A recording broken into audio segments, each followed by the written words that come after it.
এবার বাংলাদেশকে $3.5 বিলিয়ন ঋণ দেওয়ার ঘোষণা দিয়েছে বিশ্বব্যাংক।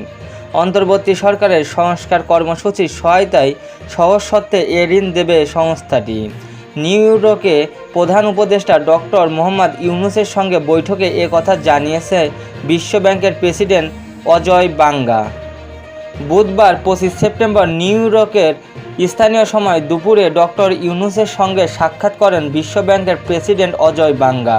এ সময় বাংলাদেশ পুনর্গঠনে অন্তর্বর্তী সরকারের নেওয়া সংস্কার কর্মসূচির সহায়তায় $3.5 বিলিয়ন বা প্রায় 42,000 কোটি টাকা সহজ শর্তে ঋণ দেওয়ার ঘোষণা দেন।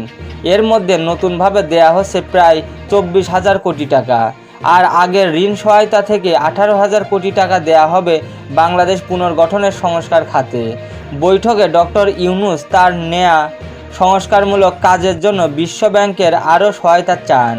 বৈঠক শেষে অন্তর্বর্তী সরকারের প্রধান উপদেষ্টার প্রেস সচিব শফিকুল আলম বলেন, অজয় বাঙ্গা জানিয়েছেন যে বাংলাদেশকে বিশ্বব্যাংক $3.5 বিলিয়ন এই অর্থ বছরে দিতে পারবে।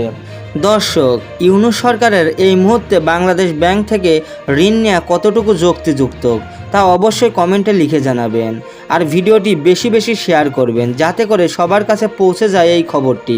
ধন্যবাদ সবাইকে। দেখা হবে পরবর্তী কোনো নিউজ নিয়ে। সে পর্যন্ত সুস্থ থাকুন, ভালো থাকুন। আল্লাহ হাফেজ।